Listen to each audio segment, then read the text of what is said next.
Samadhi is an ancient Sanskrit word for which there's no modern equivalent. There's a fundamental challenge with making a film about Samadhi. Samadhi points to something that can't be conveyed on the level of mind.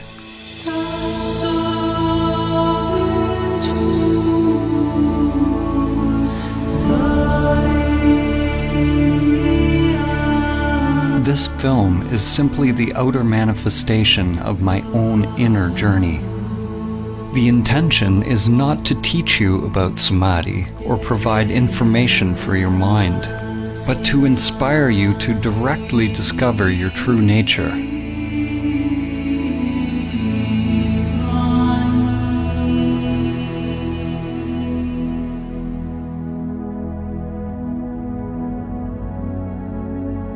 Samadhi is relevant now more than ever. We are at a time in history where we have not only forgotten Samadhi, but we've forgotten what we forgot.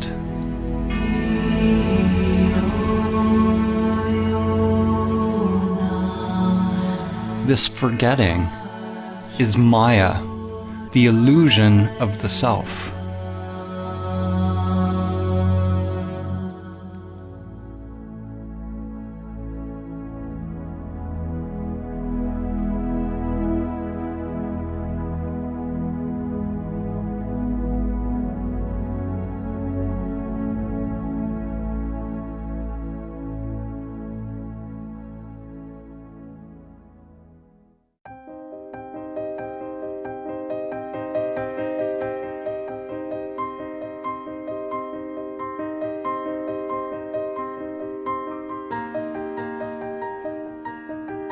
As humans, most of us live immersed in our daily lives, with little thought of who we are, why we are here, or where we're going.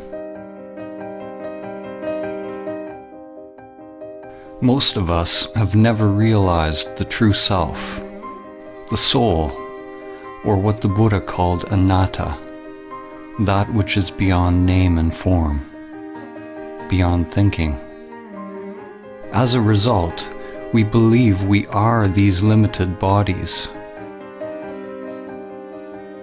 We live in fear, either conscious or unconscious, that the limited self-structure that we are identified with will die.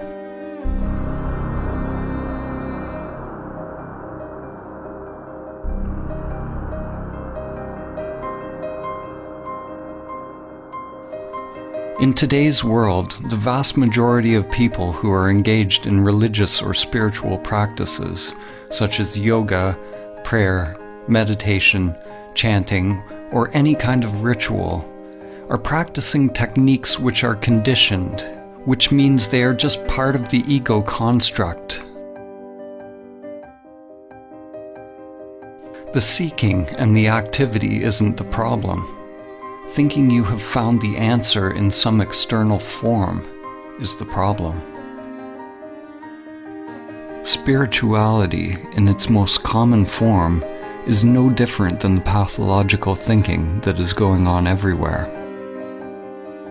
It is a further agitation of the mind, more human doing as opposed to human being. The ego construct wants more money, more power, more love, more of everything. Those on the so-called spiritual path desire to be more spiritual, more awake, more equanimous, more peaceful, more enlightened. The danger for you watching this film is that your mind will want to acquire Samadhi. Even more dangerous is that your mind might think it has acquired Samadhi. Whenever there's a desire to attain something, you can be sure it's the ego construct at work. Samadhi is not about attaining or adding something more to yourself.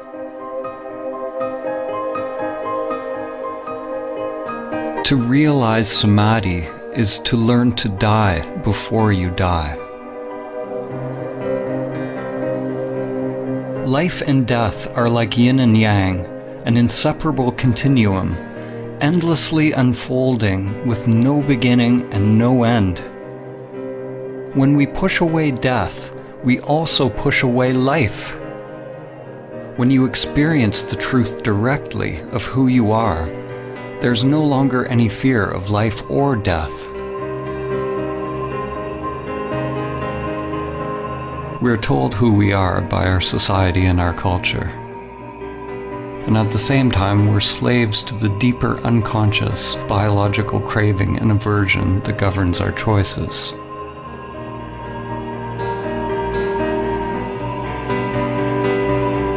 The ego construct is nothing more than the impulse to repeat. It's simply the path that energy once took, and the tendency for the energy to take that path again, whether it is positive or negative for the organism.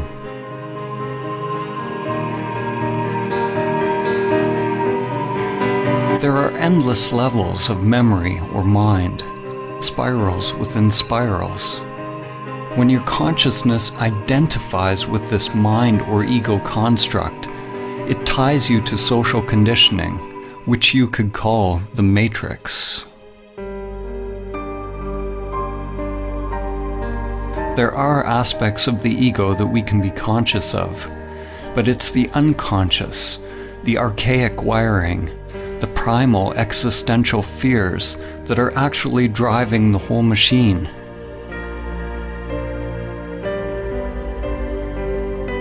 Endless patterns of grasping towards pleasure and avoidance of pain are sublimated into pathological behaviors. Our work, our relationships, our beliefs, our very thoughts, and our whole way of living. Like cattle, most humans live and die in passive subjugation, feeding their lives to the matrix.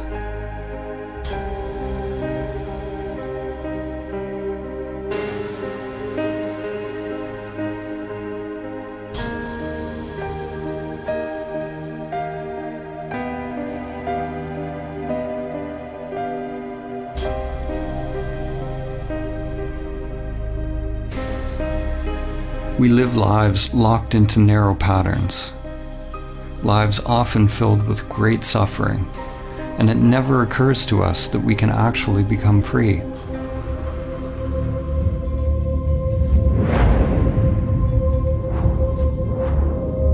It is possible to let go of the life that has been inherited from the past, to live the one that is waiting to come forth through the inner world.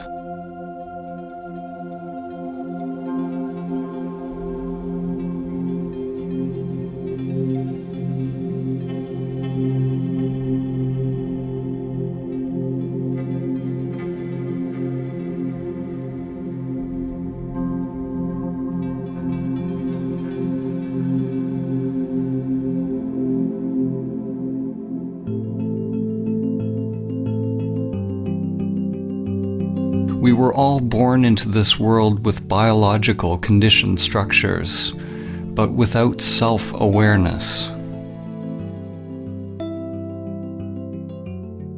Often, when you look into a young child's eyes, there's no trace of self, only luminous emptiness.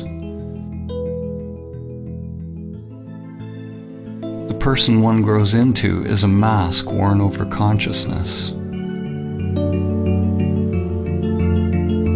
Shakespeare said, "All the world's a stage, and all the men and women merely players."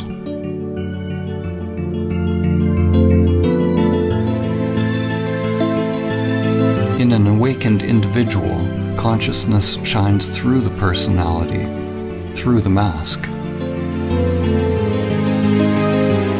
When you are awake, you don't become identified with your character. You don't believe that you are the masks that you are wearing.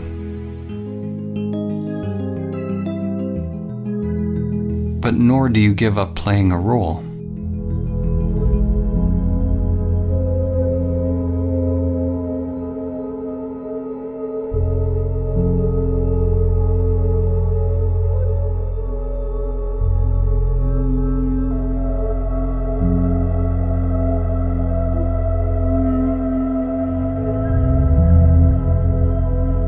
When we are identified with our character, our persona, this is Maya, the illusion of the self.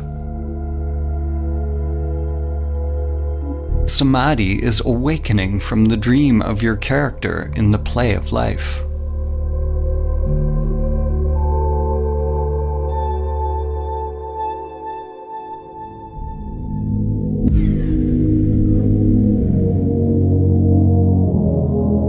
"2,400 years after Plato wrote the Republic, humanity is still making its way out of Plato's cave. In fact, we may be more transfixed by illusions than ever.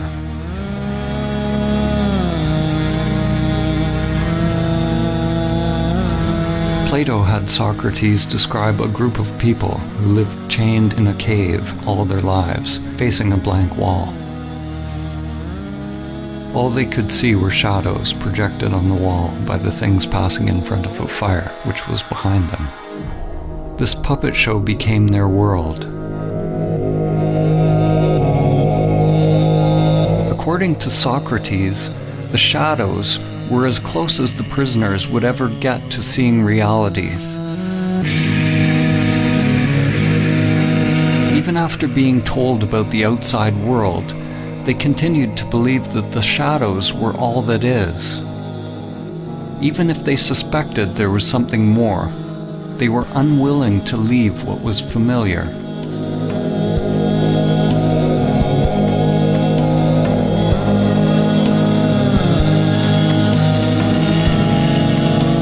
Humanity today is like the people who have only seen the shadows on the cave wall. The shadows are analogous to our thoughts. The world of thinking is the only world that we know, but there is another world that's beyond thinking, beyond the dualistic mind. Are you willing to leave the cave? To leave all that you have known, to find out the truth of who you are?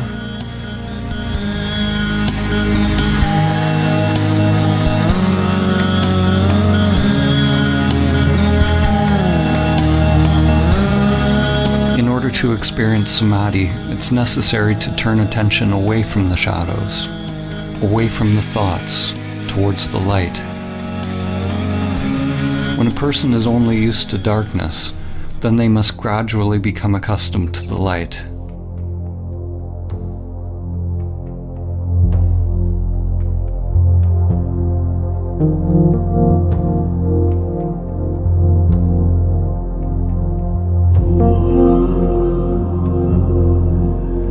Like acclimatizing to any new paradigm, it takes time and effort, and a willingness to explore the new, as well as shed the old.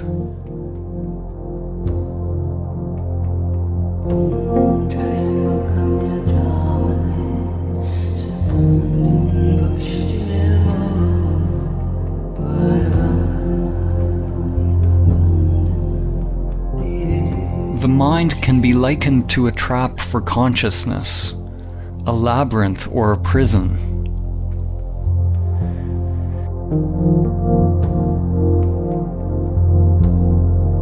It is not that you are in prison, you are the prison.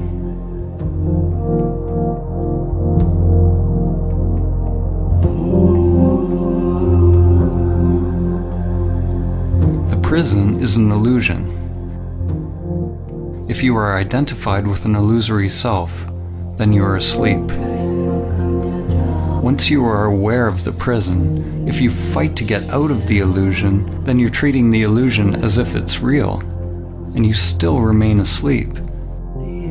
Except now the dream becomes a nightmare. You'll be chasing and running from shadows forever.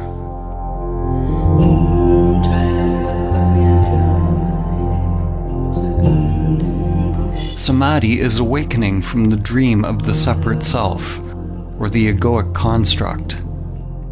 Samadhi is awakening from identification with the prison that I call me.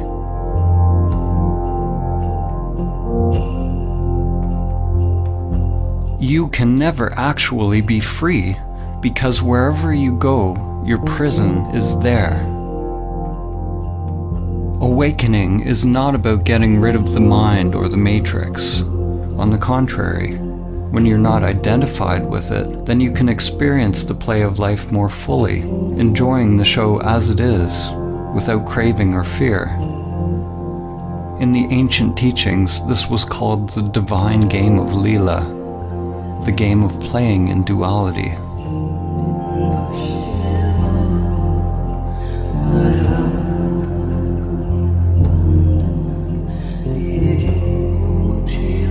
Human consciousness is a continuum. On one extreme, humans are identified with the material self. On the other extreme is Samadhi, the cessation of self. Every step we take on the continuum towards Samadhi brings less suffering. Less suffering does not mean life is free from pain. Samadhi is beyond the duality of pain and pleasure. What it means is that there is less mind, less self creating resistance to whatever unfolds. And that resistance is what creates suffering.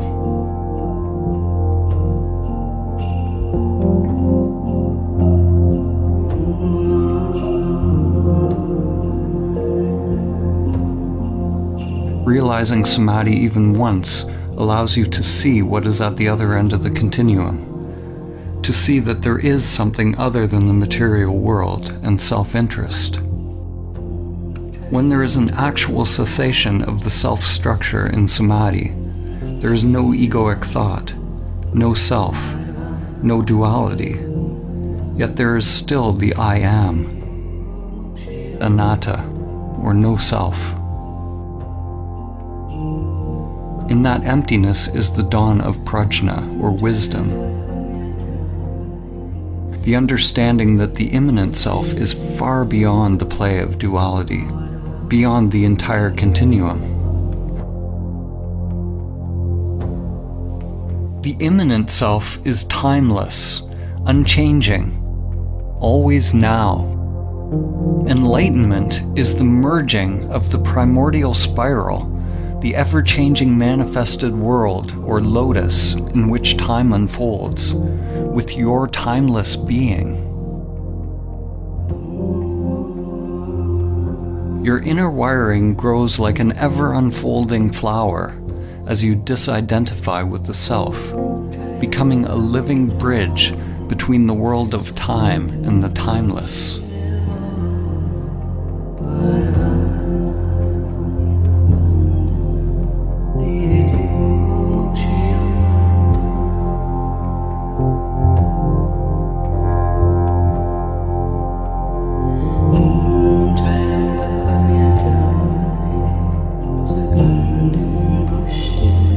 Merely realizing the immanent self is only the beginning of one's path. Most people will have to experience and lose Samadhi countless times in meditation before they are able to integrate it into other facets of life. It's not unusual to have profound insights into the nature of your being during meditation or self-inquiry, only to find yourself once again falling back into old patterns, forgetting the truth of who you are.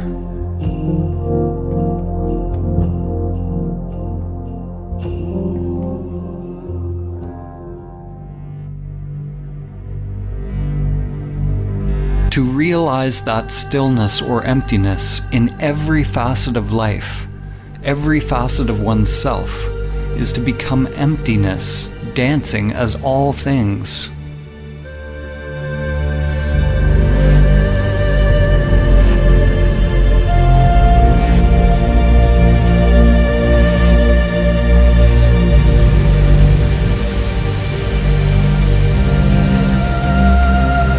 Stillness is not something separate from movement. It is not opposite to movement. In Samadhi, stillness is recognized to be identical with movement. Form is identical to emptiness. this is nonsensical to the mind, because mind is the coming into being of duality.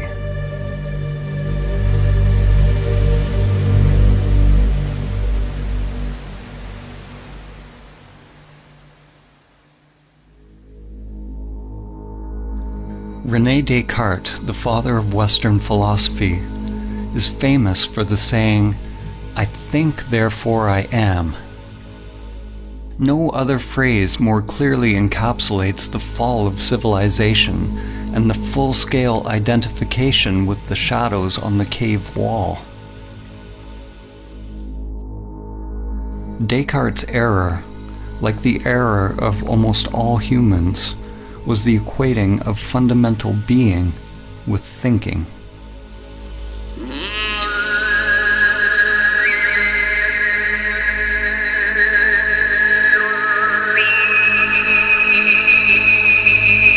At the beginning of his most famous treatise, Descartes wrote that almost everything can be called into doubt. He can doubt his senses and even his thoughts.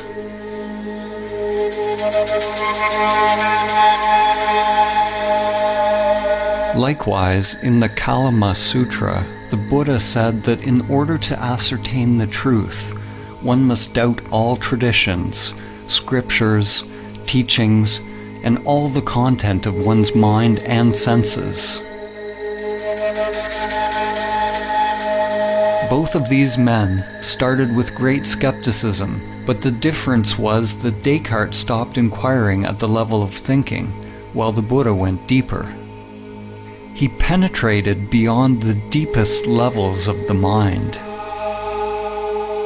Maybe, if Descartes had gone beyond his thinking mind, he would have realized his true nature, and Western consciousness would be very different today.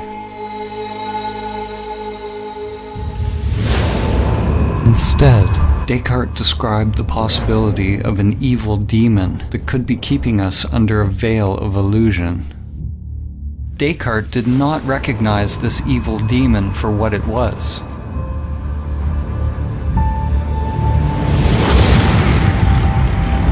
As in the movie The Matrix, we could all be hooked up to some elaborate program, feeding us an illusory dream world.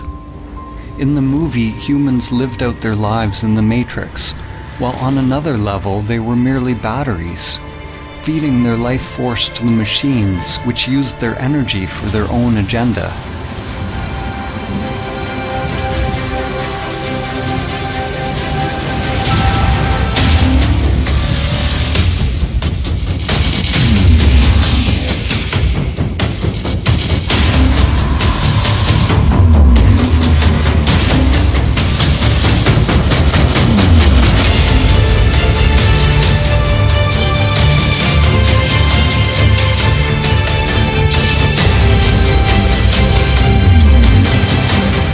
Always want to blame something outside themselves for the state of the world or for their own unhappiness, whether it's a person, a particular group or country, religion, or some kind of controlling Illuminati, like Descartes' evil demon or the sentient machines in the Matrix.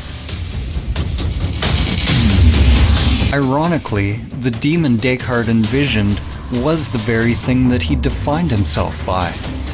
When you realize Samadhi, it becomes clear that there is a controller. There is a machine, an evil demon leeching your life day after day. The machine is you.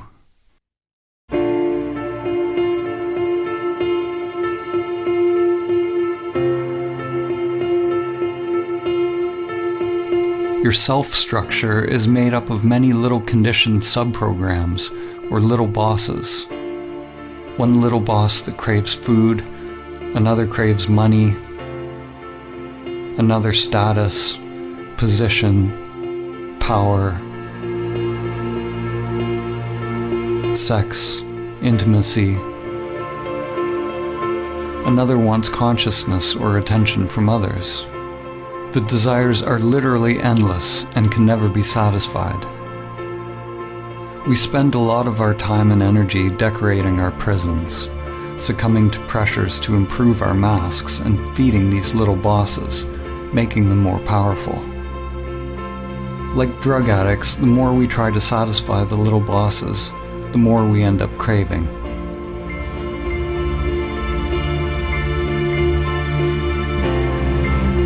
The path to freedom is not self-improvement, or somehow satisfying the self's agenda, but it's a dropping of the self's agenda altogether. Some people fear that awakening their true nature will mean that they lose their individuality and enjoyment of life. Actually, the opposite is true. The unique individuation of the soul can only be expressed when the conditioned self is overcome.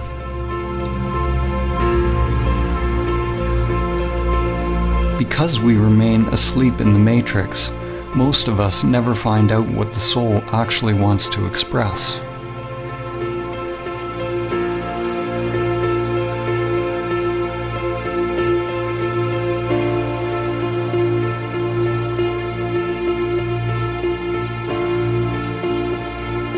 The path to Samadhi involves meditation, which is both observing the conditioned self, that which changes, and realizing your true nature, that which does not change.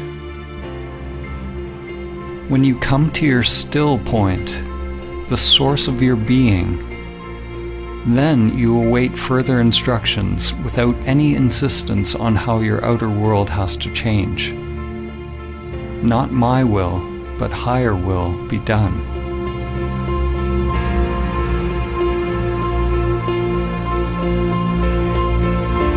If the mind only tries to change the outer world to conform with some idea of what you think the path should be, it's like trying to change the image in a mirror by manipulating the reflection.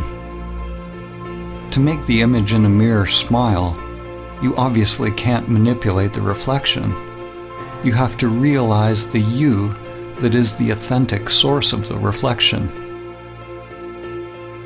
Once you realize the authentic self, it doesn't mean that anything on the outside necessarily needs to change. What changes is the conscious, intelligent inner energy, or prana, which is freed from conditioned patterns and becomes available to be directed by the soul. You can only become aware of the soul's purpose when you are able to watch the conditioned self and its endless pursuits, and let them go.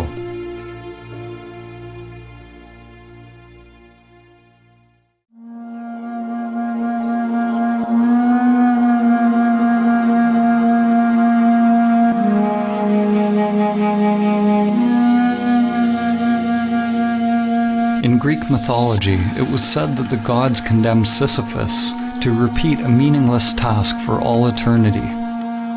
His task was to endlessly push a boulder up a mountain, only to have it roll down again.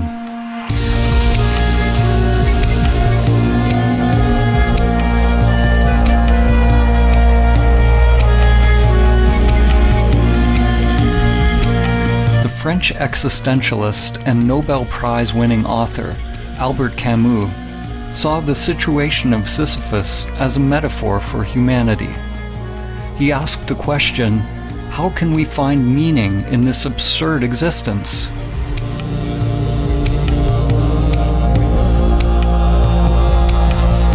As humans, we are toiling endlessly, building for a tomorrow that never arrives. And then we die.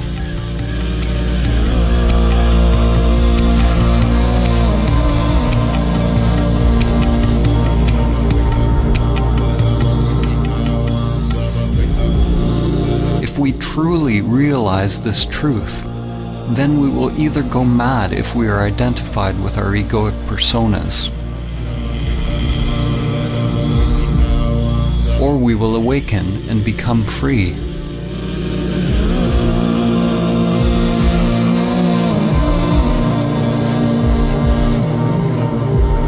We can never succeed in the outer struggle because it's just a reflection of our inner world. The cosmic joke, the absurdity of the situation becomes clear when there's a complete and utter failure of the egoic self to awaken through its futile pursuits.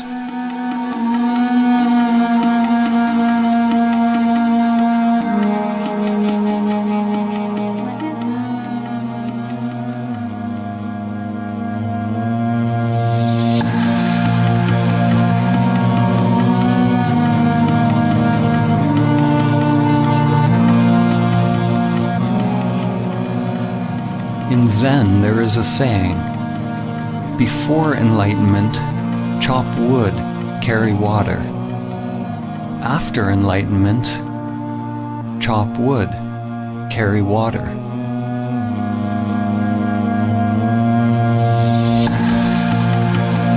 Before enlightenment, one must roll the ball up the hill. After enlightenment, one must also roll the ball up the hill. What has changed? The inner resistance to what is. The struggle has been dropped, or rather, the one who struggles has been realized to be illusory. The individual will, or individual mind, and divine will, or higher mind, are aligned.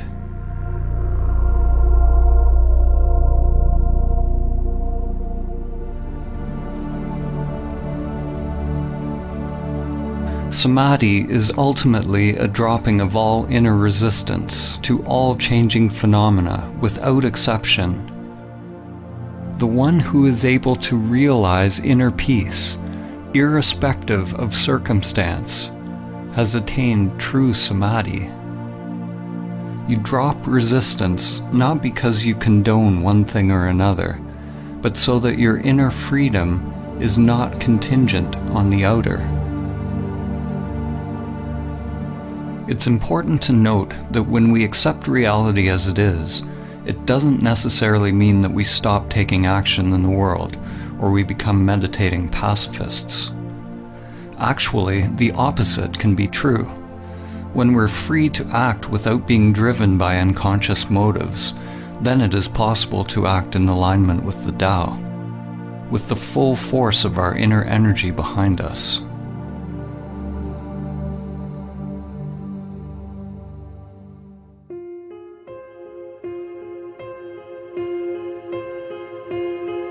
Many will argue that in order to change the world and bring about peace, we need to fight harder against our perceived enemies. Fighting for peace is like shouting for silence. It just creates more of what you don't want. These days there's a war against everything. A war against terror, a war against disease, a war against hunger. Every war is actually a war against ourselves.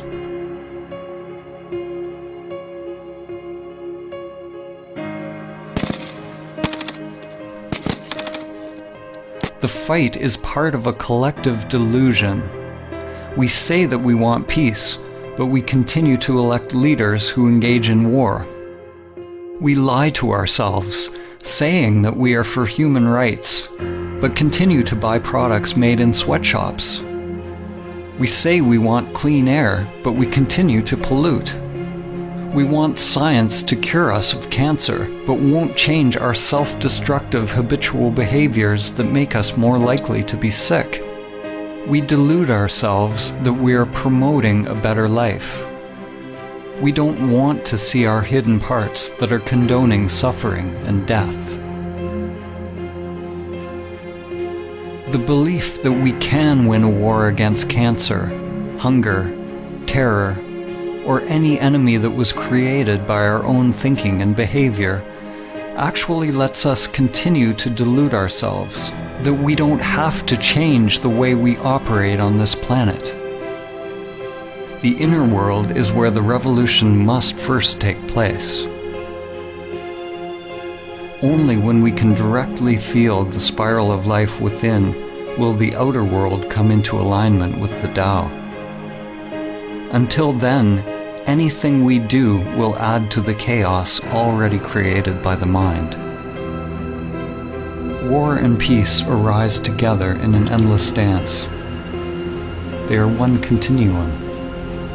One half cannot exist without the other. Just as light cannot exist without dark, and up cannot exist without down. The world seems to want light without darkness, fullness without emptiness, happiness without sadness.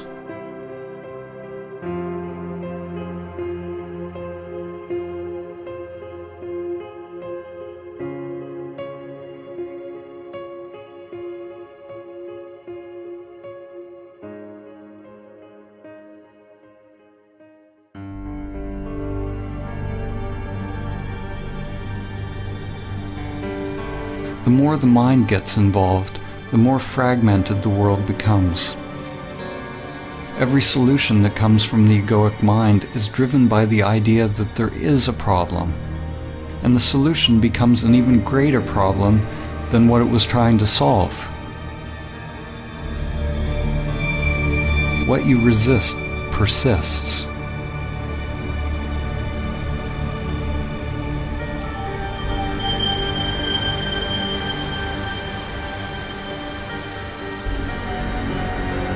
Human ingenuity creates new antibiotics, only to find nature getting more cunning as bacteria get stronger. Despite our best efforts in the ongoing fight, the prevalence of cancer is actually increasing. The number of hungry people in the world steadily grows. The number of terrorist attacks worldwide continues to rise.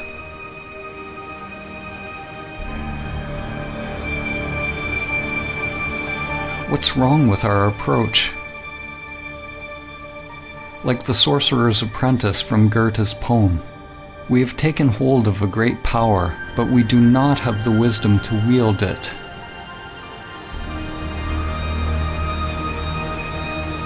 The problem is that we do not understand the tool that we are using.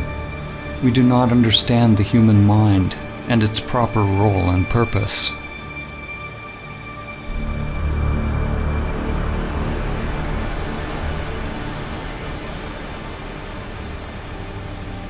The crisis is born of the limited, conditioned way in which we think, the way we feel and experience life.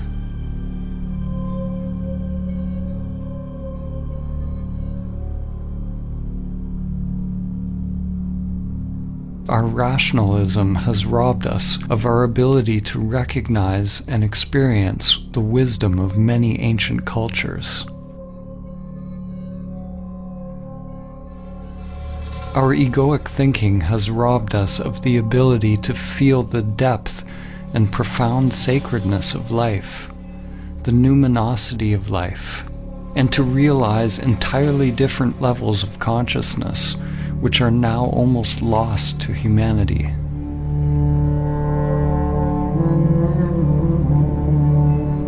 In the ancient Egyptian tradition, netters were archetypal forms whose characteristics could be embodied by those who purified their physical and spiritual bodies in such a way that they were fit to house higher consciousnesses. The original netter, or the divine principle of this wisdom, was known as Thoth, or Tehuti, often depicted as a scribe with the head of a bird or ibis, and represented the origin of all knowledge and wisdom. Thoth could be described as the cosmic principle of thinking, or thought. Thoth gave us language, concepts, writing, mathematics, and all the arts and manifestations of the mind. Only those who had gone through special training were allowed to access Thoth's sacred knowledge. The Book of Thoth is not a physical book, but is the wisdom of the Akashic or etheric realm. Legend tells that Thoth's knowledge was deeply hidden in a secret place within every human being, and was protected by a golden serpent.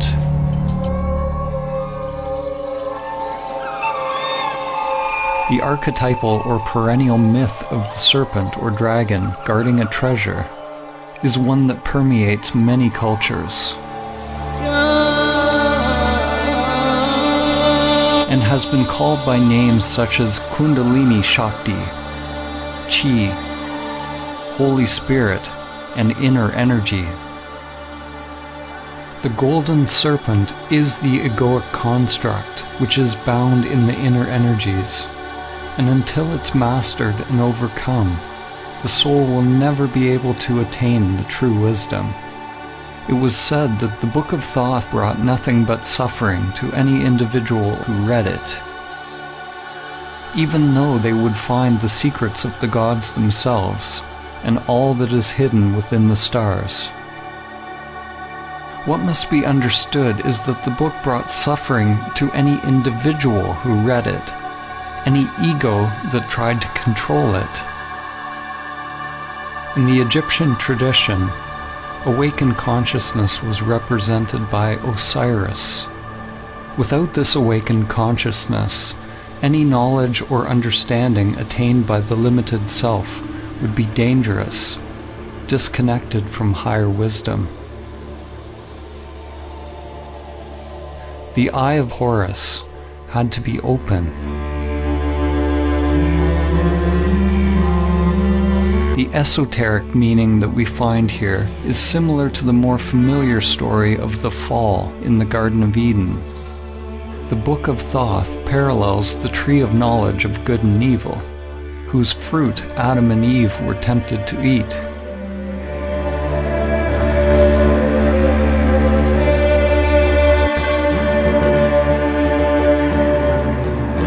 Humanity, of course, has already eaten the forbidden fruit, already opened the Book of Thoth, and has been cast out of the garden.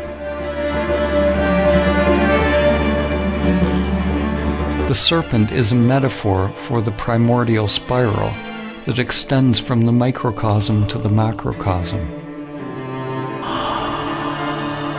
Today, the serpent is living as you. It is the egoic mind expressed as the manifested world. We have never before had access to so much knowledge. We've gone deep into the material world, even finding the so-called God particle. But we've never been more limited, more ignorant of who we are and how to live. And we do not understand the mechanism by which we create suffering.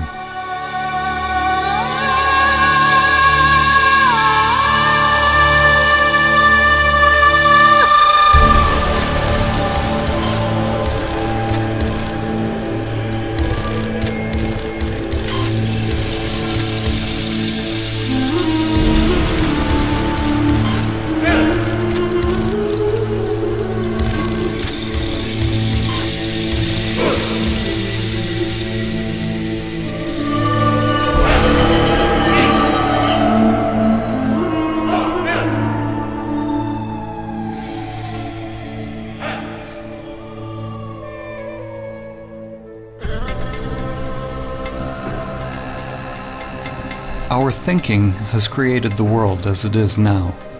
Whenever we label something as good or bad, or create a preference in our mind, it's due to the coming into being of egoic structures or self-interests. The solution is not to fight for peace or conquer nature, but to simply recognize the truth that the very existence of the ego structure creates duality, a split between self and other, mine and yours, man and nature, inner and outer. The ego is violence.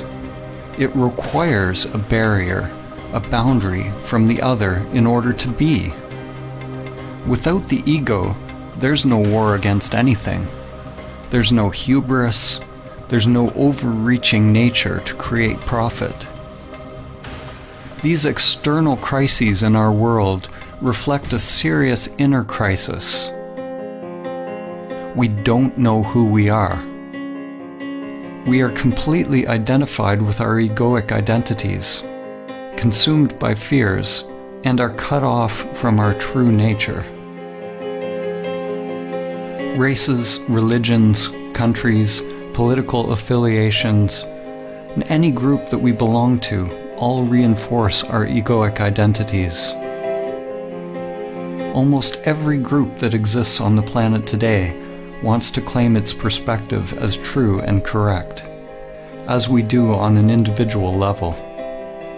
By claiming the truth as its own, the group perpetuates its own existence, in the same way that an ego or self-structure defines itself against other. Now, more than ever, different realities and polarized belief systems are coexisting on Earth.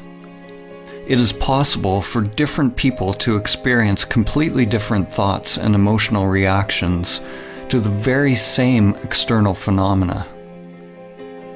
In the same way, samsara and nirvana, or heaven and hell, are two different dimensions occupying the very same world. An event that may appear apocalyptic to one person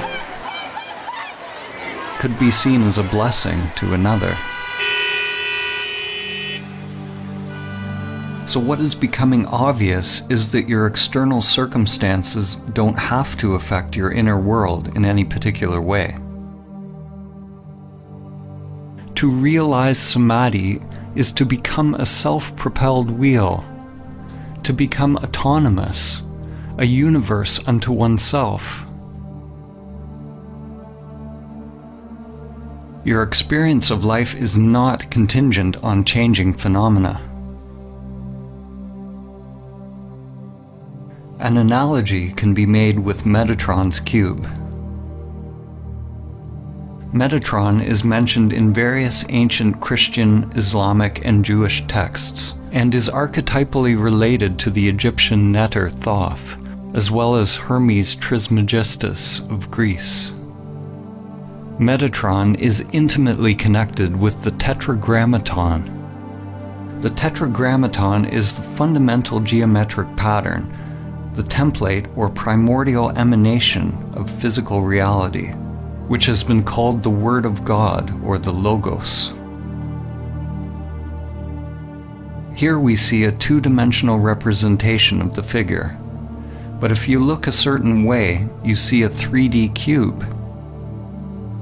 When you see the cube, nothing has changed in the figure, but your mind has added a new dimension to your seeing.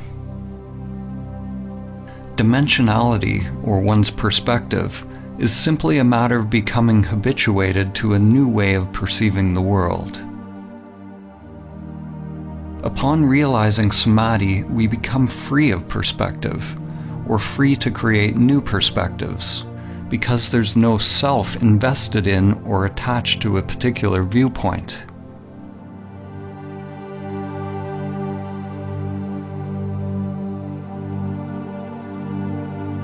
The greatest minds in human history have often pointed to levels of thought beyond the limited self-structure.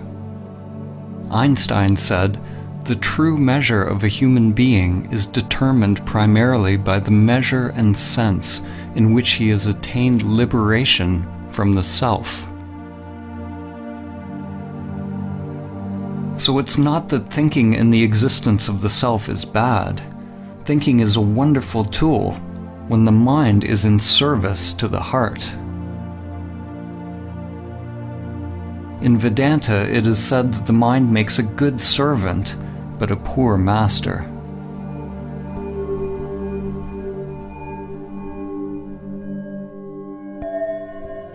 The ego perpetually filters reality through language and labels, and is constantly judging, preferring one thing over another.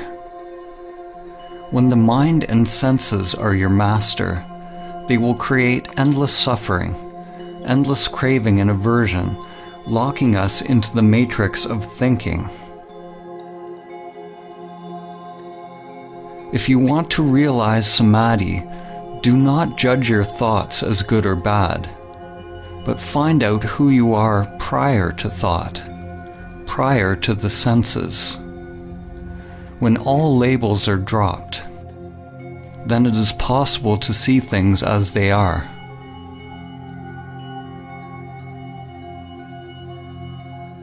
The moment a child is told what a bird is, if they believe what they're told, then they never see a bird again. They only see their thoughts.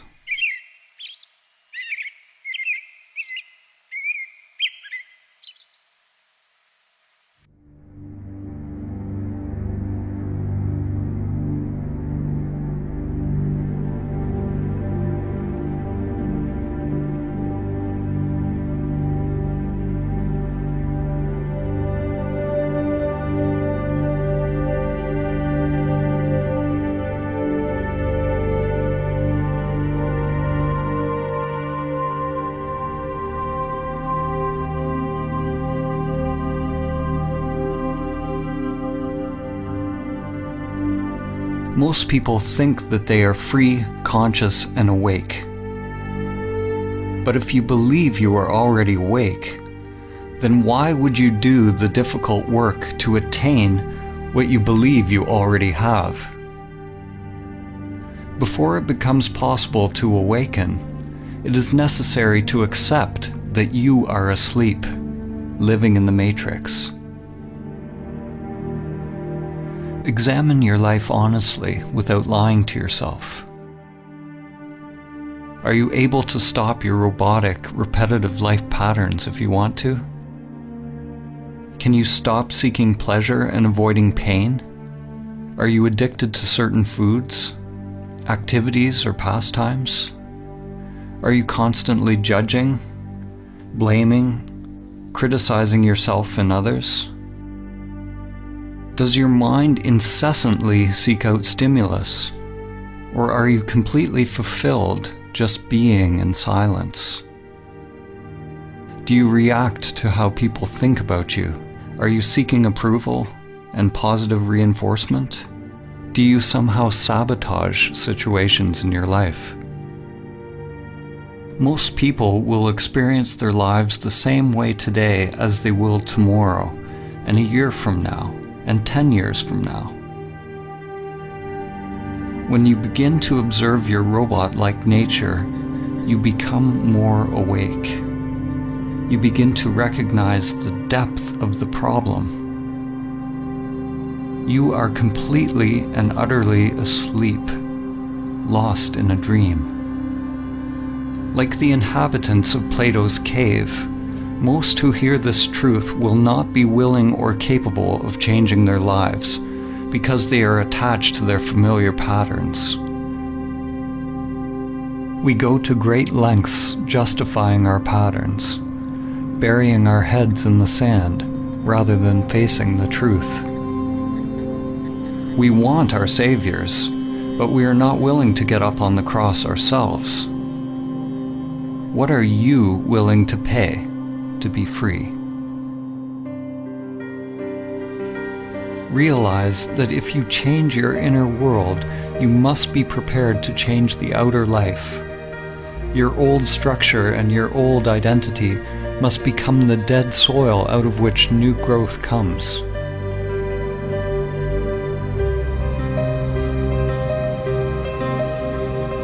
The first step to awakening is to realize that we are identified with the matrix of the human mind, or the mask. Something within us must hear this truth and be roused from its slumber. There's a part of you, something timeless, that has always known the truth.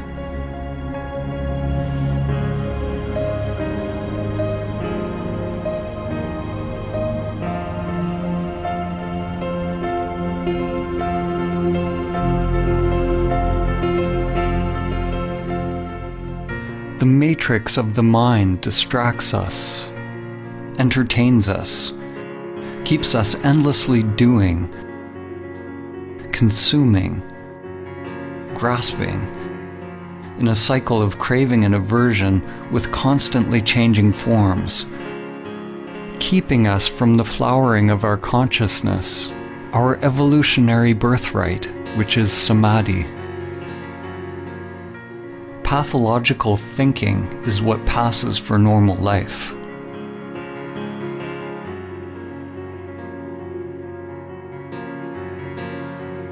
Your divine essence has become enslaved, identified with a limited self-structure. The great wisdom, the truth of who you are, is buried deep within your being.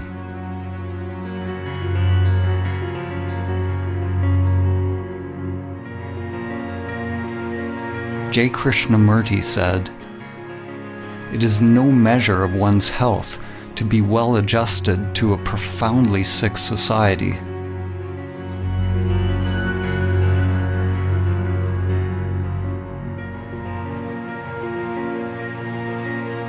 Identification with the egoic mind is the sickness, and Samadhi is the cure.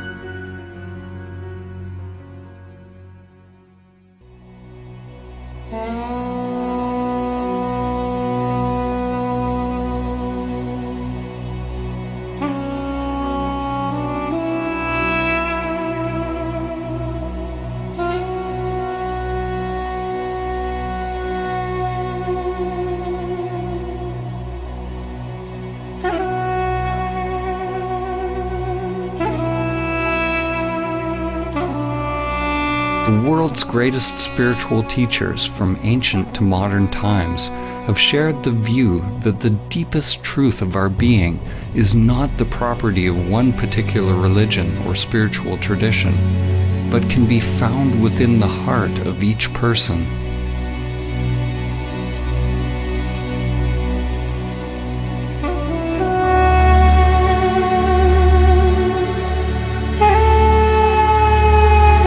Poet Rumi said, "Where is that moon that never rises or sets? Where is that soul that is neither with nor without us? Don't say it is here or there.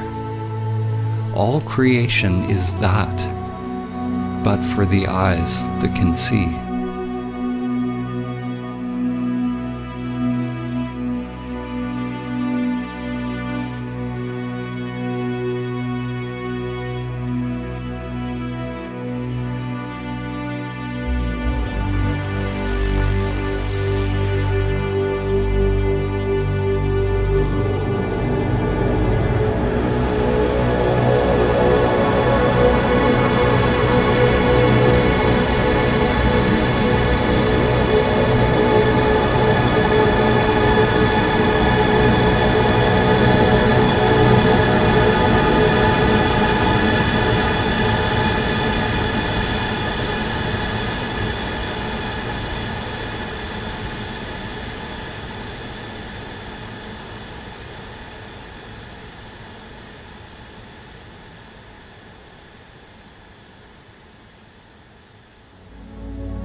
In the story of the Tower of Babel, humanity fragmented into countless languages, beliefs, cultures, and interests.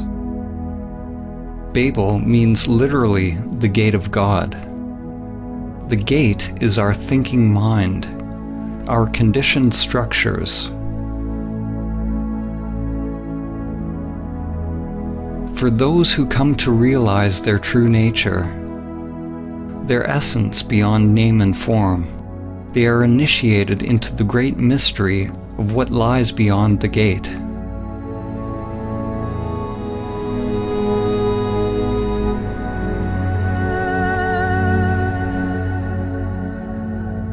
An ancient parable, the elephant parable, has been used to describe how various traditions are actually all pointing to one great truth.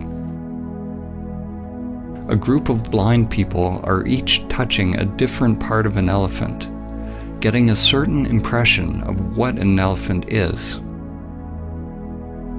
The person standing at the elephant's leg describes the elephant as being like a tree. The person at the tail says the elephant is like a rope. The elephant is like a spear, says the one standing at the tusk. If one touches the ear, it seems the elephant is like a fan.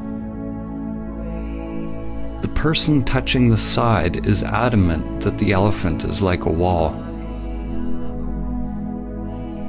The problem is, we touch our piece of the elephant, and we believe our experience is the only truth. We don't acknowledge or appreciate that each person's experience is a different facet of the same animal.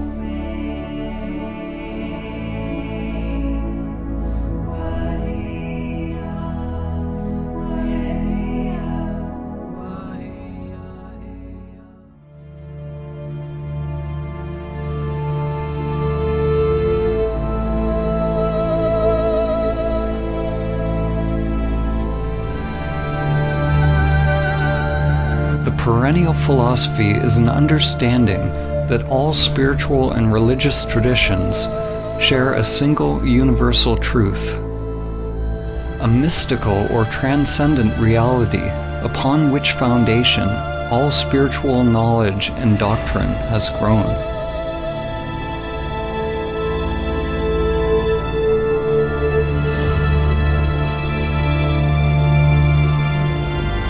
Swami Vivekananda summed up the perennial teaching when he said, "The end of all religions is the realizing of God in the soul.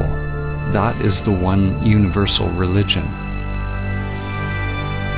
In this film, when we use the word God, it is simply a metaphor for the transcendent, pointing to the great mystery beyond the limited egoic mind. To realize one's true self or immanent self is to realize one's divine nature. Every soul has the potential to manifest a new higher level of consciousness, to awaken from its slumber and its identification with form.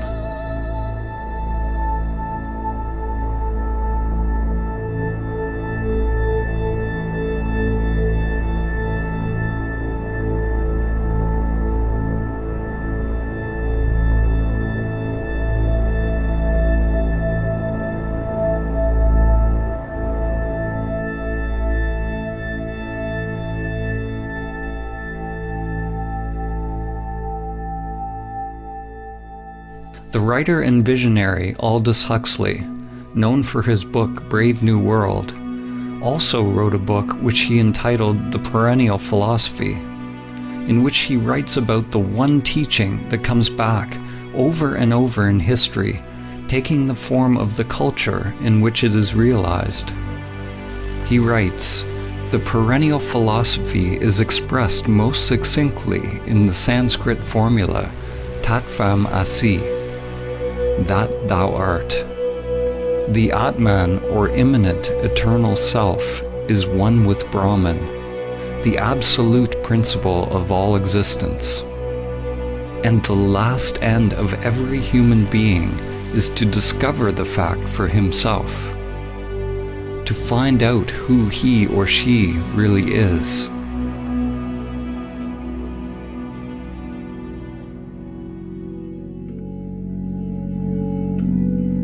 Each tradition is like a facet of a jewel, reflecting a unique perspective of the same truth, while at the same time echoing and illuminating each other. Whatever the language and conceptual framework used, all religions that reflect the perennial teaching have some notion that there is a union with something greater, something beyond us.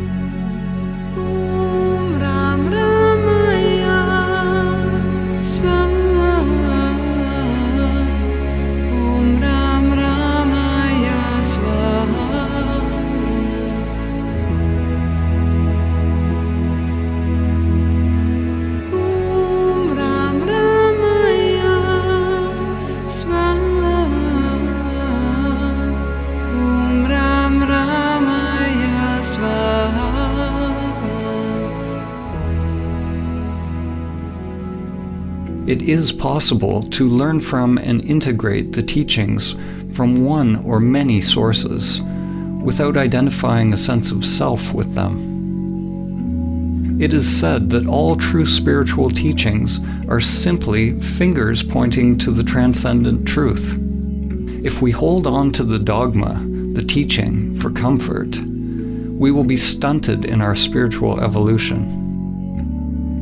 To realize truth beyond any concept is letting go of all clinging and attachment.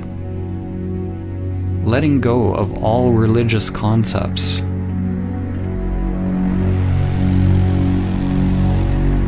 From the ego's perspective, the finger pointing you to Samadhi is pointing straight toward the abyss. St. John of the Cross said, "If one wishes to be sure of the road they tread, one must close their eyes and walk in the dark."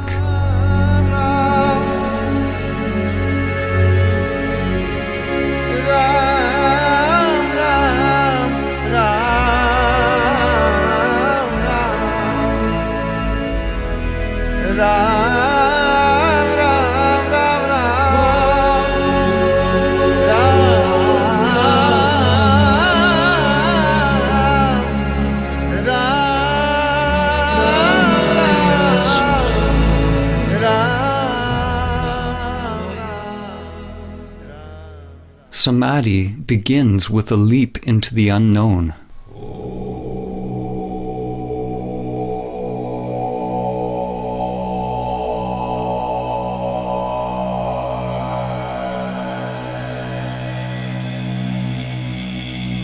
In the ancient traditions, in order to realize Samadhi, it was said that one must ultimately turn consciousness away from all known objects, from all external phenomena, conditioned thoughts and sensations, toward consciousness itself, toward the inner source, the heart or essence of one's being. In this film, when we use the word Samadhi, we are pointing to the transcendent, to the highest Samadhi, which has been named Nirvikalpa Samadhi.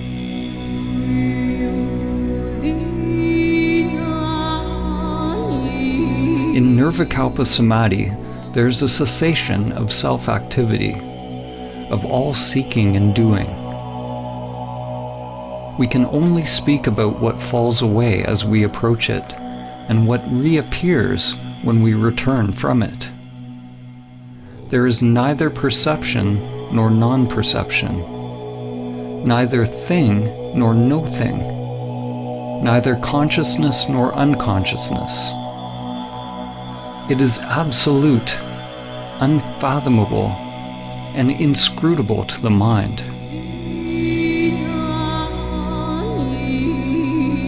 When the self returns to activity, there's a not knowing, a kind of rebirth, and everything becomes new again.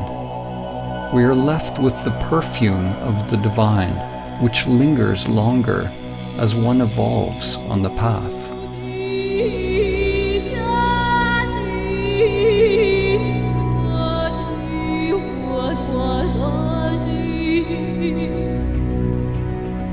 There are numerous types of samadhi described in the ancient traditions, and language has created much confusion over the years.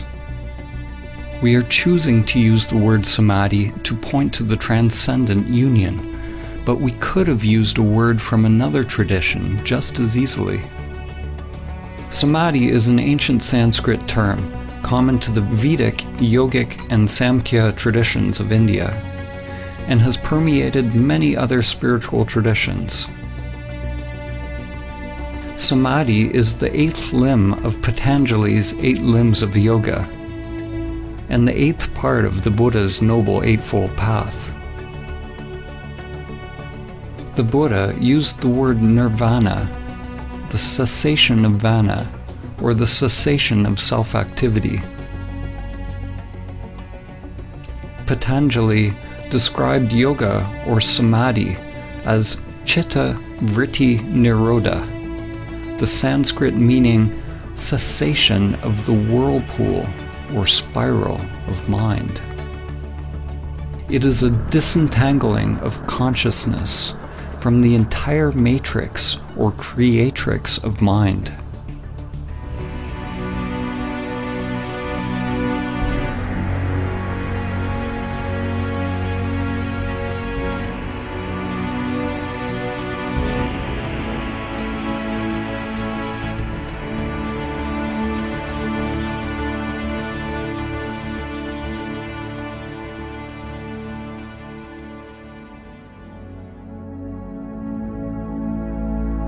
Samadhi does not signify any concept, because to realize it requires a dropping of the conceptual mind. Different religions have used various words to describe the divine union. In fact, the word religion itself means something similar. In Latin, religare means to rebind or reconnect. It's a similar meaning to the word yoga, which means to yoke, to unite the worldly with the transcendent. In Islam, it is reflected in the ancient Arabic meaning of the word Islam itself, which means submission or supplication to God. It signifies a total humbling or surrender of the self-structure. Christian mystics, such as Saint Francis of Assisi, Saint Teresa of Avila,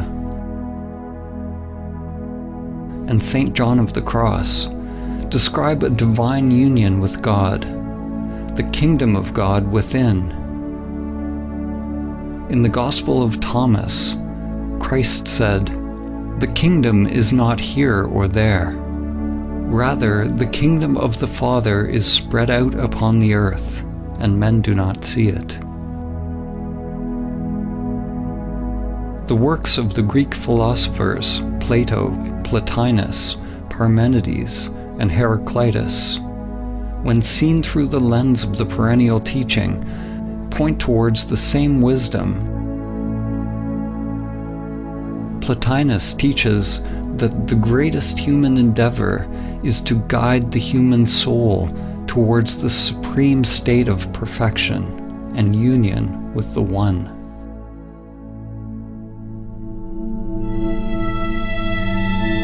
The Lakota medicine and holy man, Black Elk, said, "The first peace, which is the most important, is that which comes within the souls of men when they realize their relationship, their oneness with the universe and all its powers, and when they realize that at the center of the universe dwells Great Spirit, and that this center is really everywhere.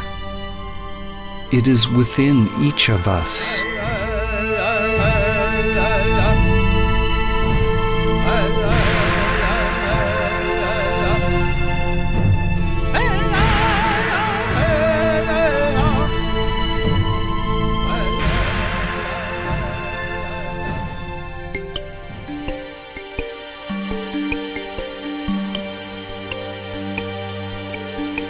On the path to awakening, unless we are in Samadhi, there are always two polarities, two doorways one can enter.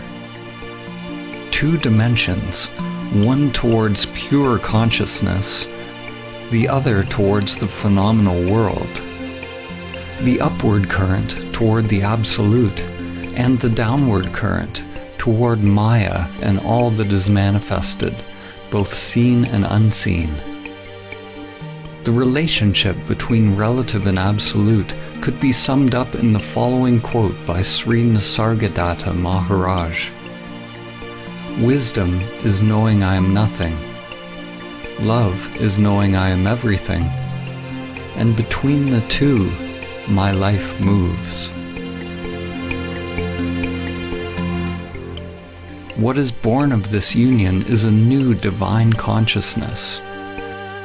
Something is born out of the marriage or union of these polarities, or the collapse of dualistic identification. Yet what is born is not a thing, and it was never born. Consciousness flowers, creating something new, creating what you could call a perennial trinity. God the Father, the transcendent, unknowable and changeless, is united with the divine feminine, which is everything that changes.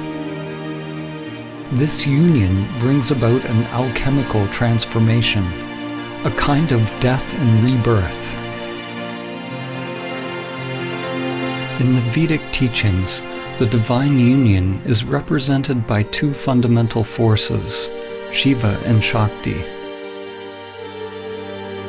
The names and faces of the various gods change throughout history, but their fundamental attributes remain.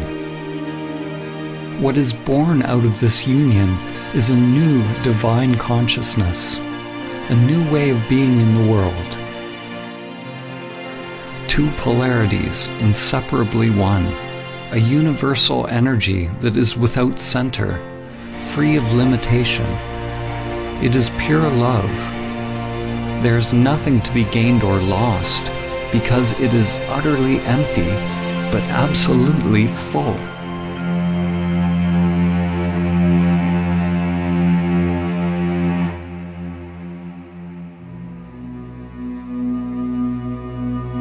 Whether it is the mystery schools of Mesopotamia, the spiritual traditions of the Babylonians and Assyrians, religions of ancient Egypt, Nubian and Kemetic cultures of ancient Africa, the shamanic and native traditions around the world, the mysticism of ancient Greece, the Gnostics, the non-dualists, the Buddhists, the Taoists, Jews, Zoroastrians, Jains, Muslims, or Christians, one finds that their common link is their highest spiritual insights have allowed their adherents to realize Samadhi.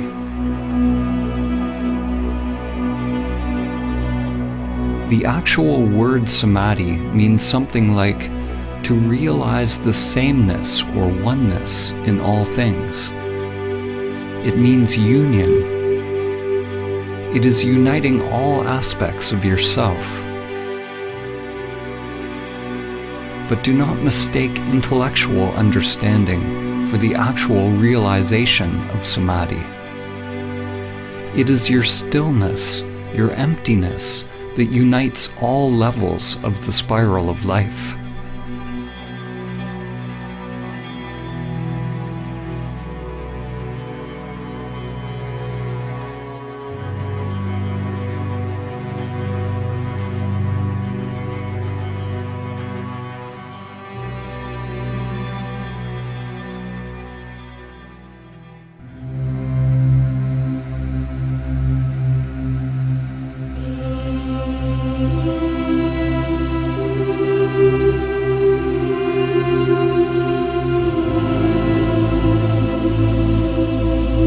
It is through the ancient teaching of Samadhi that humanity can begin to understand the common source of all religions and come into alignment once again with the spiral of life, Great Spirit, Dhamma, or the Tao. The spiral is the bridge that extends from the microcosm to the macrocosm. From your DNA to the inner lotus of energy that extends through the chakras, to the spiral arms of galaxies.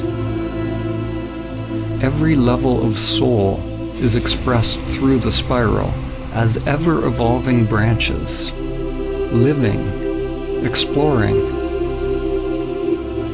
True Samadhi is realizing the emptiness of all levels of self, all sheaths of the soul. The spiral is the endless play of duality and the cycle of life and death. At times, we forget our connection to the Source.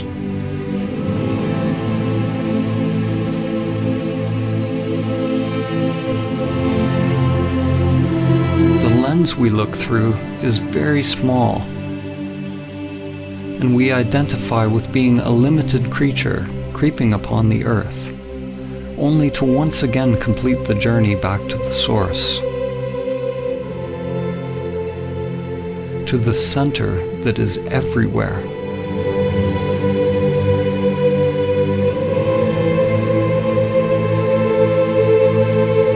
Chuan Tzu said, "When there is no more separation between this and that, it is called the still point of the Tao."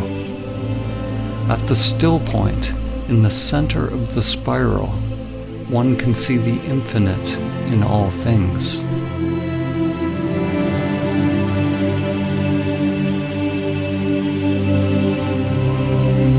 The ancient mantra Om Mani Padme Hum has a poetic meaning.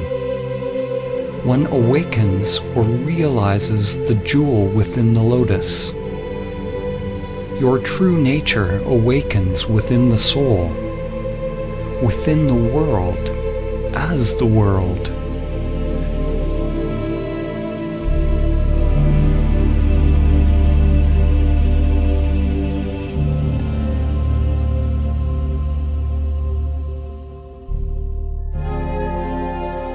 Using the Hermetic principle, as above, so below, as below, so above, we can use analogies to begin to understand the relationship between mind and stillness, relative and absolute.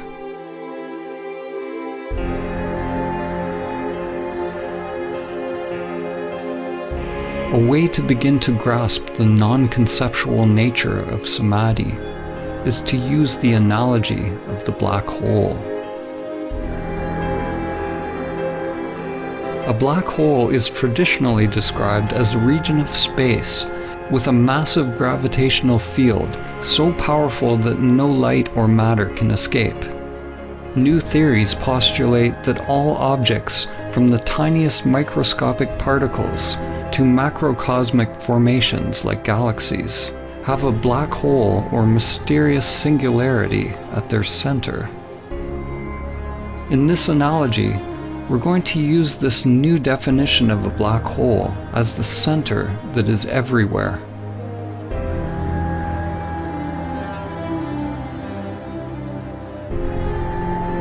In Zen, there are many poems and koans that bring us face to face with the gateless gate. One must pass the gateless gate to realize Samadhi. An event horizon is a boundary in space-time beyond which events cannot affect an outside observer, which means that whatever is happening beyond the event horizon is unknowable to you. You could say that the event horizon of a black hole is analogous to the gateless gate. It is the threshold between the self and no self. There is no me that passes the event horizon. In the center of a black hole is the one-dimensional singularity containing the mass of billions of suns in an unimaginably small space, effectively an infinite mass, literally a universe in something infinitesimally smaller than a grain of sand. The singularity is something unfathomable, beyond time and space. According to physics, movement is impossible. The existence of things is impossible. Whatever it is, it does not belong to the world of perception. Yet it cannot be described as merely stillness. It is beyond stillness and movement. When you realize the center that is everywhere and nowhere, duality breaks down. Form and emptiness, time and the timeless. One could call it a dynamic stillness or a pregnant emptiness within the center of absolute darkness. The Taoist teacher Lao Tzu said, "Darkness within darkness, the gateway to all understanding."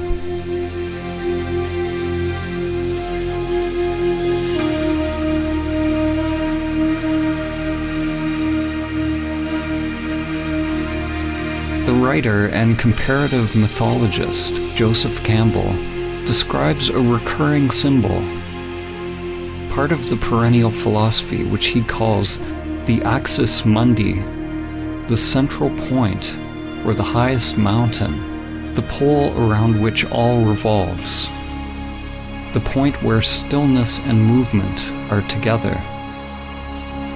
From this center, a mighty flowering tree is realized, a Bodhi tree that joins all worlds.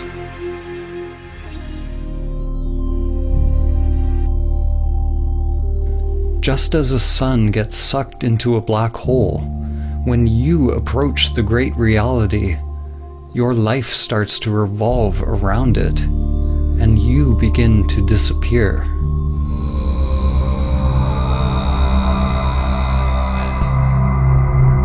As you approach the immanent self, it can be terrifying to the ego structure.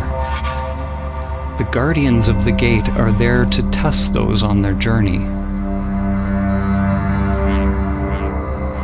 One must be willing to face one's greatest fears, and at the same time accept one's inherent power, to bring light to the unconscious terrors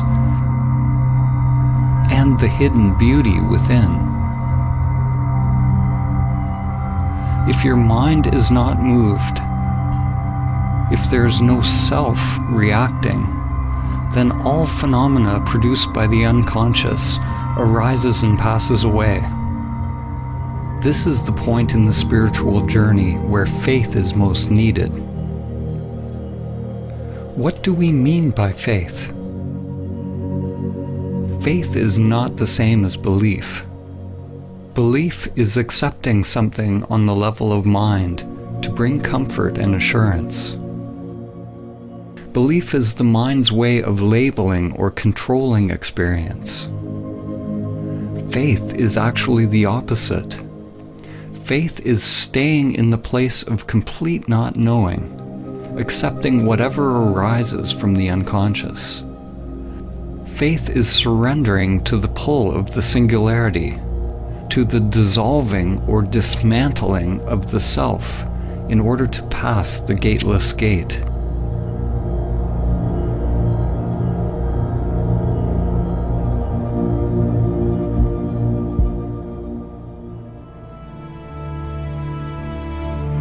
The evolution and structure of a galaxy is closely tied to the scale of its black hole, just as your evolution is tied to the presence of the immanent self, the singularity that is your true nature.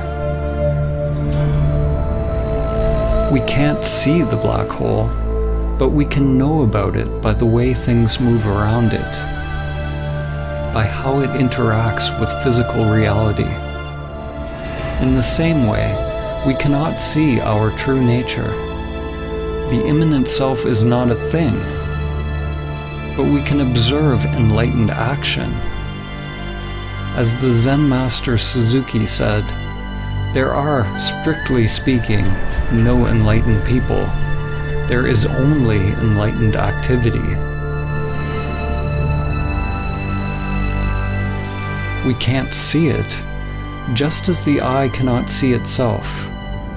We can't see it because it is that by which seeing is possible. Like the black hole, Samadhi is not nothingness, and neither is it a thing. It is the collapse of the duality of thing and no thing. There is no gate to enter the great reality, but there are infinite paths. The paths, the dharmas, are like an endless spiral with no beginning and no end. No one can pass the gateless gate. No one's mind has ever figured out how, and none ever will.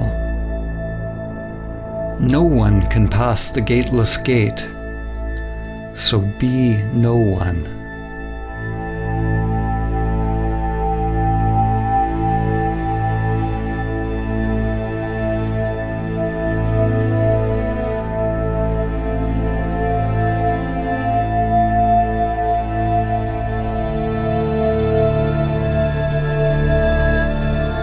Samadhi is the pathless path, the golden key.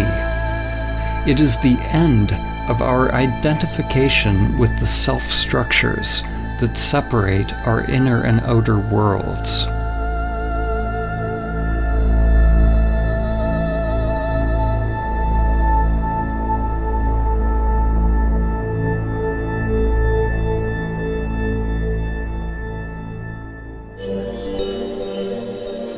There are many developmental models which describe the layers or levels of the self-structure. We will use an example which is very ancient. In the Upanishads, the sheaths which cover the Atman or soul are called koshas. Each kosha is like a mirror, a layer of the self-structure, a veil or level of Maya which distracts us from realizing our true nature if we are identified with it. Most people see the reflections and believe that that is who they are. One mirror reflects the animal layer, the physical body. Another mirror reflects your mind, your thoughts, your instincts and perceptions. Another your inner energy or prana, which you can observe when you turn inward. Another mirror reflects on the level of the imaginal, which is the higher mind or wisdom layer. And there are layers of transcendental or non-dual bliss that are experienced as one approaches Samadhi. There are potentially countless mirrors or aspects of self that one can differentiate, and they are constantly changing. Most people have yet to discover the pranic, higher mind, and non-dual bliss layers. They don't even know they exist. These layers are informing your life, but you do not see them.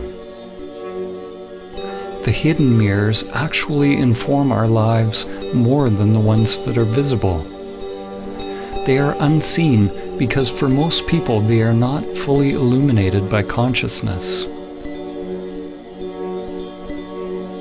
Like Indra's net of jewels, the mirrors all reflect each other, and the reflections reflect every other reflection infinitely. A change on one level simultaneously affects all levels. Some of these mirrors may be left in the shadows, unless we are fortunate enough to have a competent guide to help us shine light upon them. The truth is, we don't know what we don't know. Now, imagine that you shatter all the mirrors. There's nothing reflecting you back to yourself. Where are you? When the mind becomes still, the mirrors cease to reflect. There is no more subject and object. But do not mistake the primordial state for nothingness or oblivion. The immanent self is not something, but neither is it nothing.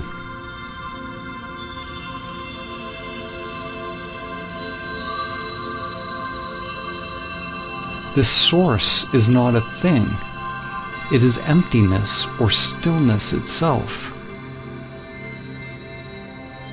It is an emptiness that is the source of all things. Form is realized as exactly emptiness. Emptiness is realized as exactly form. This source is the great womb of creation, pregnant with all possibilities.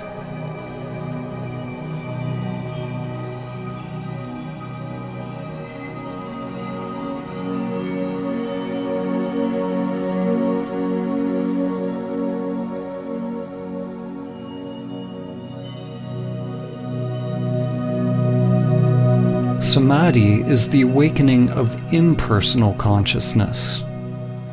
Just as when you are having a dream, upon awakening you realize that everything in the dream was just in your mind.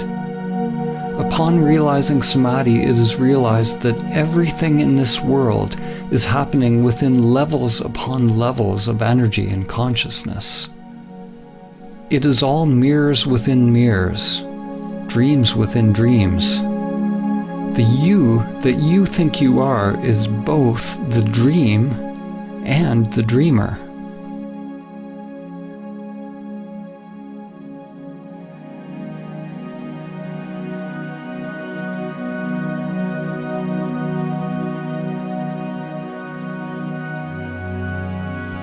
Whatever we say in this film, let it go.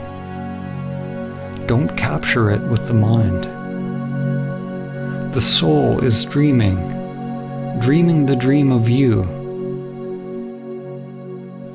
The dream is everything that is changing, but it is possible to realize the changeless.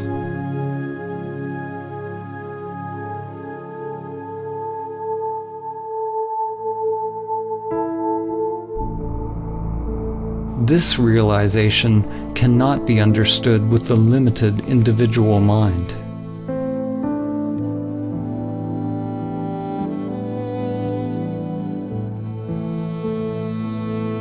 When we return from Nirvikalpa Samadhi, the mirrors begin to reflect again, and it is realized that the world you now think you are living in is actually you. Not the limited you, which is only a temporary reflection, but you are aware of your true nature as the source of all that is. This dawning of higher wisdom, the embryo, prajna, or gnosis, is what is born out of Samadhi. According to the book of Job, Hokmah, or wisdom, comes from nothingness. This point of wisdom is both infinitely small and yet encompasses the whole of being, but it remains incomprehensible until it is given shape and form in the palace of mirrors, called Bina, the womb carved out by higher wisdom, which gives shape to the embryonic spirit of God. Bushmaya Ned Kadashmak Tiete Malkutak Dewe Tabeanak Aikanat Bushmaya of Bona.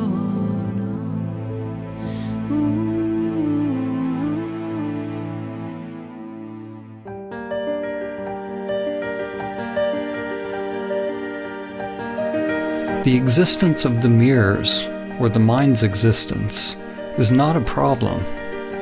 On the contrary, the error or aberration of human perception is that we identify ourselves with it. This illusion that we are the limited self is Maya. The yogic teachings say that to realize Samadhi, one must observe the meditation object until it disappears. Until you disappear into it, or it into you. Although the language in the various traditions is dissimilar, at their root they all point towards a cessation of self-identification and self-centered activity. The Buddha always taught in negative terms. He taught to investigate directly into the working of the self-structure. He didn't say what Samadhi was, except that it was the end of suffering.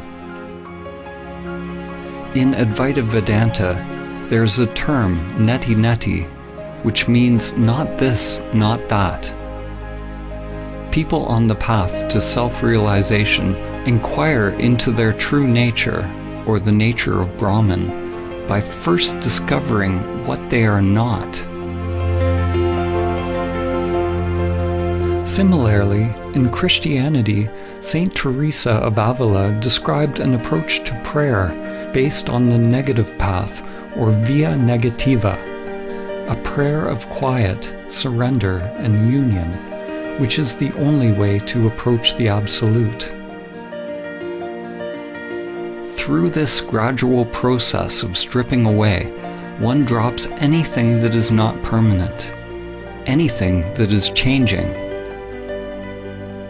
The mind, the ego construct, and all phenomena, including the hidden layers of self. The unconscious must become transparent in order to reflect the one source. If there is some deep knowing or some self operating in the unconscious, then our lives remain locked into a labyrinth of hidden patterns that comprise the undiscovered self.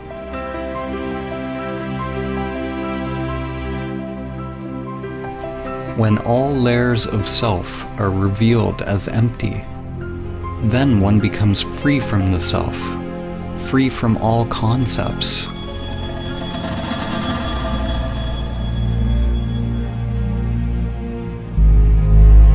A turning point in your evolution is when you realize you don't know who you are. Who experiences the breath? Who experiences the taste?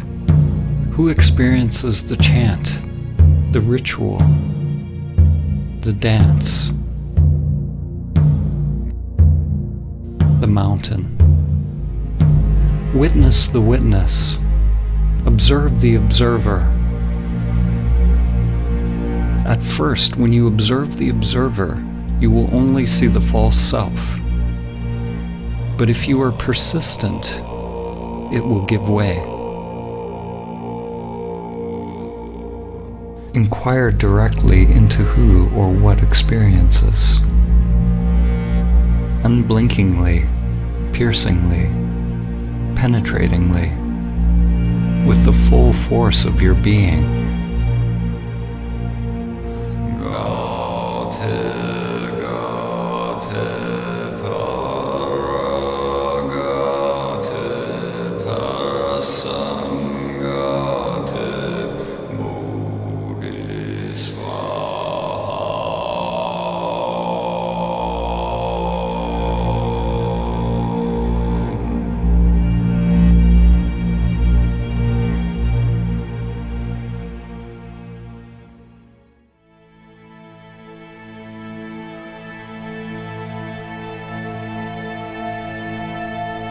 There is no self that awakens. There is no you that awakens. What you are awakening from is the illusion of the separate self, from the dream of a limited you. To talk about it is meaningless. There must be an actual cessation of the self to realize directly what it is. And once it is realized, there is nothing that can be said about it. As soon as you say something, you are back in the mind. I have already said too much.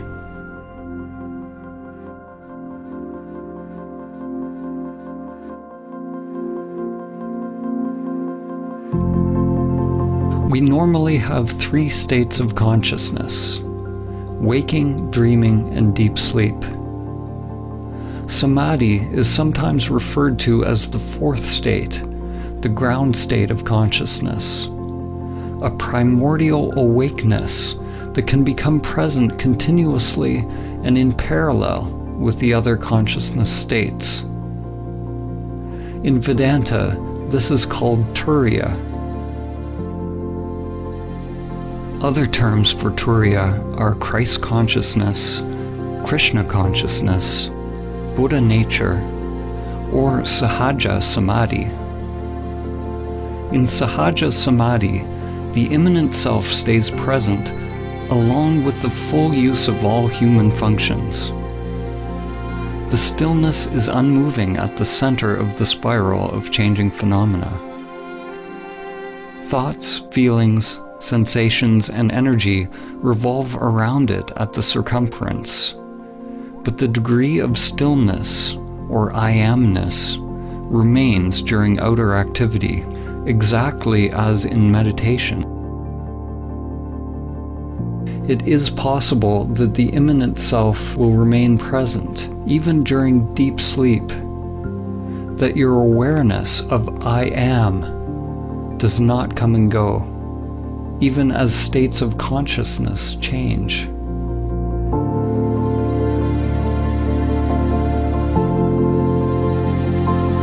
This is yogic sleep. In the Song of Songs, or the Song of Solomon from the Hebrew Bible or Old Testament, it reads, I sleep, but my heart waketh.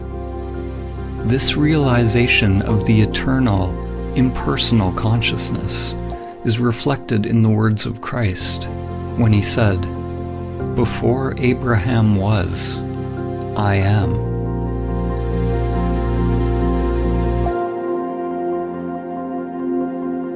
One consciousness that shines through countless faces, countless forms.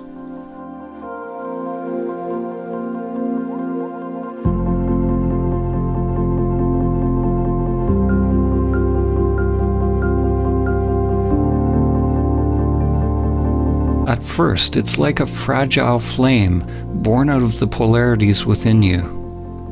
Masculine, penetrating consciousness with a surrender or opening of feminine energy.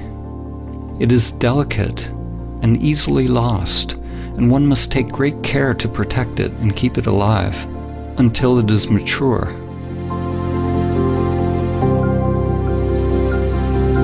Samadhi is simultaneously a timeless state of consciousness and a stage in an unfolding development process, something organic and growing in time.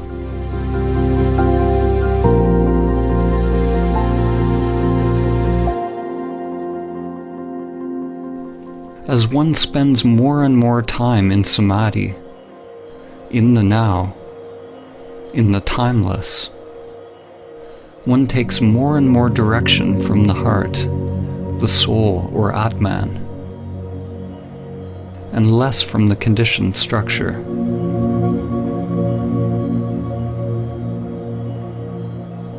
This is how one becomes free of the lower mind, free of pathological thinking. The inner wiring changes. Energy no longer flows unconsciously in the old conditioned structures, which is another way of saying one is no longer identified with the self-structure, with the outer world of form.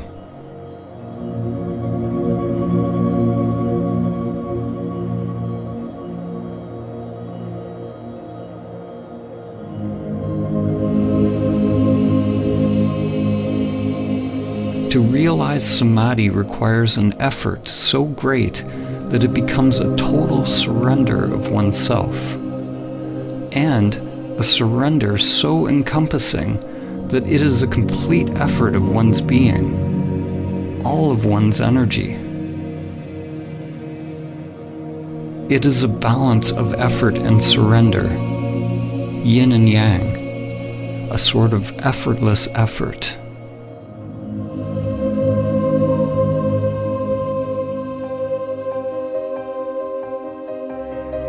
The Indian mystic and yogi Paramahamsa Ramakrishna said, "Do not seek illumination unless you seek it as one whose hair is on fire seeks a pond.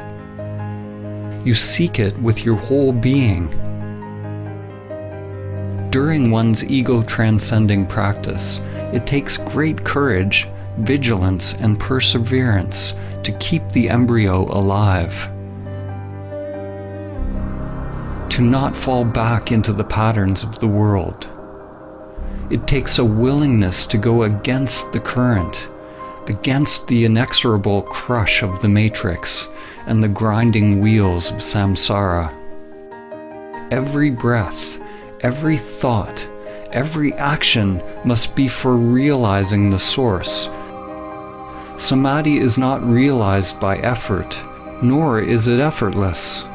Let go of effort and non-effort. It's a duality that only exists in the mind. The actual realization of Samadhi is so simple, so undifferentiated, that it is always misconstrued through language, which is inherently dualistic. There is only one primordial consciousness that awakens as the world, but it has been obscured by many layers of mind. Like the sun hidden behind the clouds, as each layer of mind is dropped, one's essence is revealed. As each layer of mind is dropped, people call it a different samadhi. They give names to different experiences or different types of phenomena.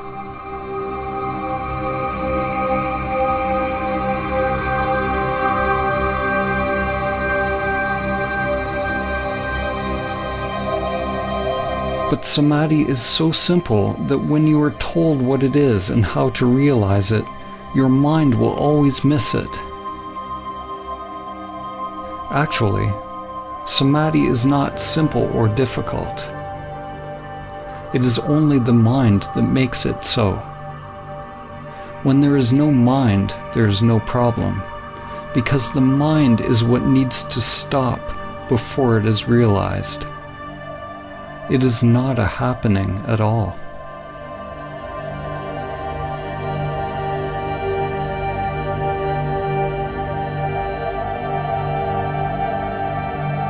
The most concise teaching of Samadhi is perhaps found in this phrase: be still and know.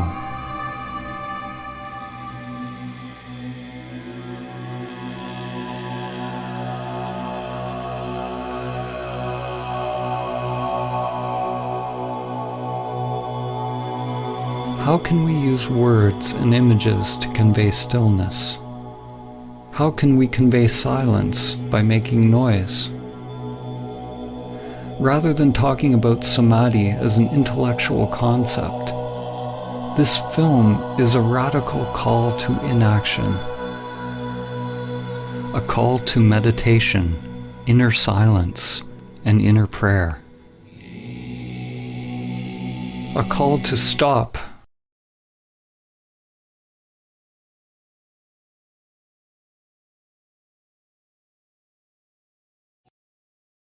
Stop everything that is driven by the pathological, egoic mind.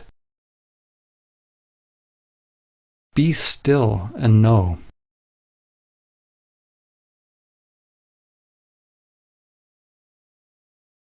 No one can tell you what will emerge from the stillness. It is a call to act from the spiritual heart.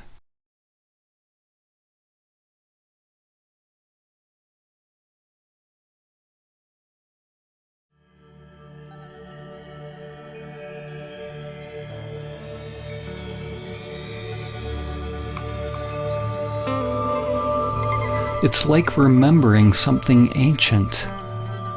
The soul wakes up and remembers itself.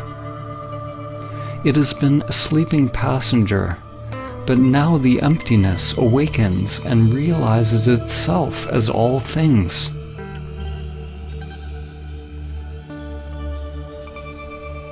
You can't imagine what samadhi is with the limited egoic mind.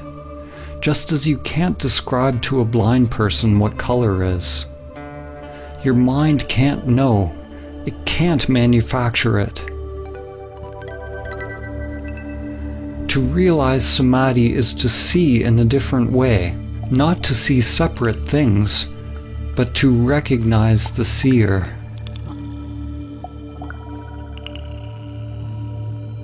Saint Francis of Assisi said, "What you are looking for is what is looking." Once you have seen the moon, you can recognize it in every reflection. The true self has always been there. It is in everything, but you have not realized its presence.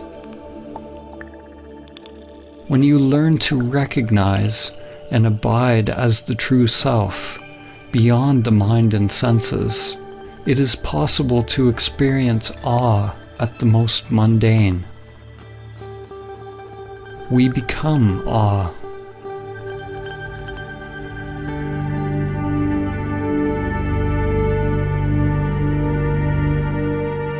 Do not try to be free of desires, because wanting to be free of desires is a desire.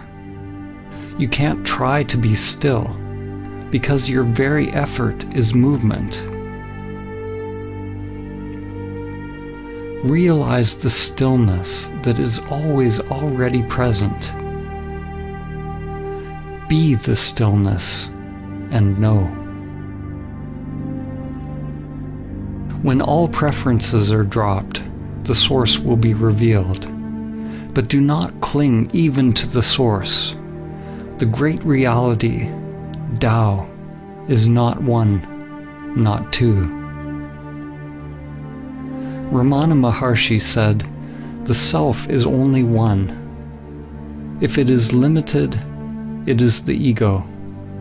If unlimited, it is infinite and the great reality."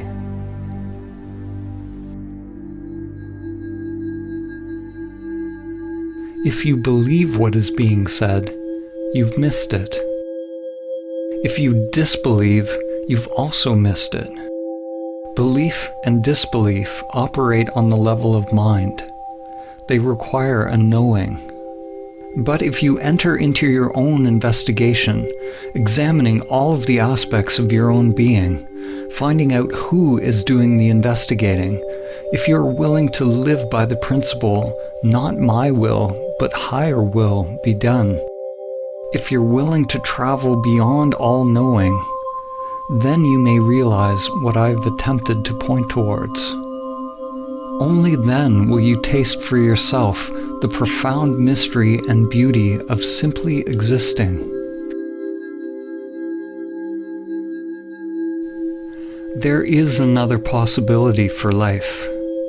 There is something sacred, unfathomable, that can be discovered in the still depths of your being, beyond concepts, beyond dogmas, beyond conditioned activity and all preferences.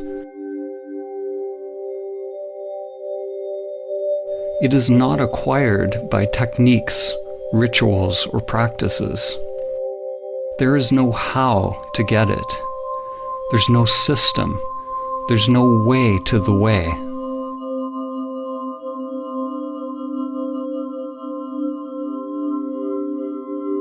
As they say in Zen, it is discovering your original face before you were born. It is not about adding more to yourself. It is becoming a light unto oneself, a light that dispels the illusion of the self.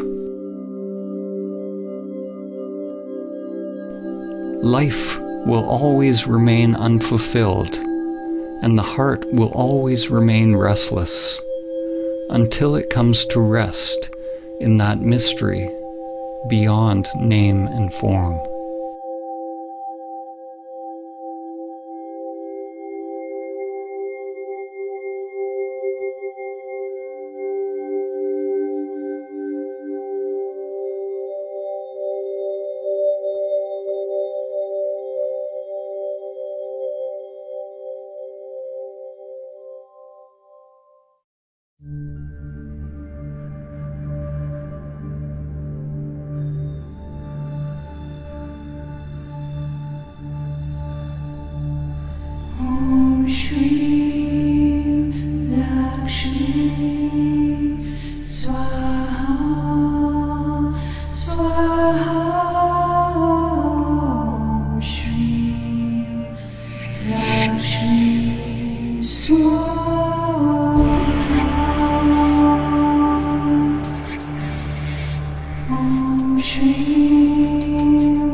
Shri